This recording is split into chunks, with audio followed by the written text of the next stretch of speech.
بچوں، کیا آپ جانتے ہیں کہ ایک نبی تھے جنہیں اللہ تعالیٰ نے بہت سی طاقتیں عطا کی تھیں؟ وہ انسانوں، جانوروں، ہواؤں اور جنات سب پر حکومت کرتے تھے۔ آج ہم سنیں گے حضرت سلیمان علیہ السلام کی شاندار اور حیرت انگیز زندگی کی کہانی۔ حضرت سلیمان علیہ السلام حضرت داؤد علیہ السلام کے بیٹے تھے، اور اللہ نے انہیں اپنے والد کی نبوت اور بادشاہت کا وارث بنایا تھا۔ یعنی انہوں نے اپنے والد کے علم، انصاف اور حکمت کو آگے بڑھایا۔ جب وہ بادشاہ بنے تو اللہ نے انہیں بہت ساری نعمتیں دی جو کسی اور کو پہلے کبھی نہیں ملی۔ وہ پرندوں، جانوروں اور جنات کی بولیاں سمجھتے تھے۔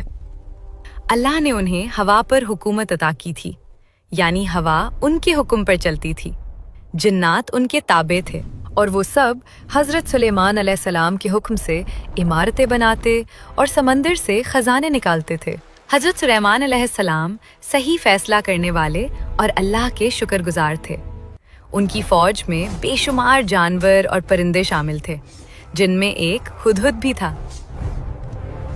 حضرت سلیمان علیہ السلام کے پاس ایک دن ہدہد آیا اور اس نے خبر دی کہ ایک علاقے میں ایک قوم ہے جس کی ملکہ کا نام بلقیس ہے، اور یہ قوم سورج کی پوجا کرتی ہے، اللہ کی نہیں۔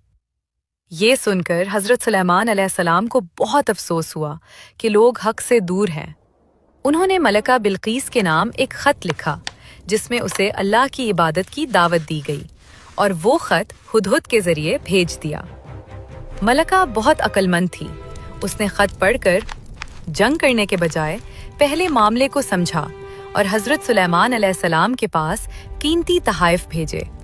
لیکن حضرت سلیمان علیہ السلام نے صاف صاف کہہ دیا، داؤد کے بیٹے کے پاس اللہ کی دی ہوئی نبوت اور بادشاہت ہے، جو تمہارے دیے ہوئے ان تحائف سے کہیں قیمتی ہیں۔ بعد میں جب ملکہ بلقیس خود حضرت سلیمان علیہ السلام کے دربار میں آئیں تو انہوں نے اللہ کے حکم سے ملکہ کا تخت ایک لمحے میں اپنے پاس منگوا لیا، جسے دیکھ کر وہ حیران رہ گئی۔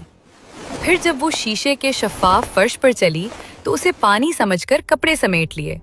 تب اسے احساس ہوا کہ یہ سب اللہ کا دیا ہوا انعام ہے، کسی جادو کا کمال نہیں۔ آخر کار ملکہ بلقیس نے سچ کو پہچان لیا اور کہا، میں اللہ رب العالمین پر ایمان لاتی ہوں۔ اور یوں وہ اور اس کی قوم شرک چھوڑ کر اللہ کے راستے پر آ گئے۔ حضرت سلیمان علیہ السلام نے اپنی زندگی کا زیادہ تر حصہ عبادت الہی، حصول علم، عدل و انصاف اور خیر کو پھیلانے میں گزارا۔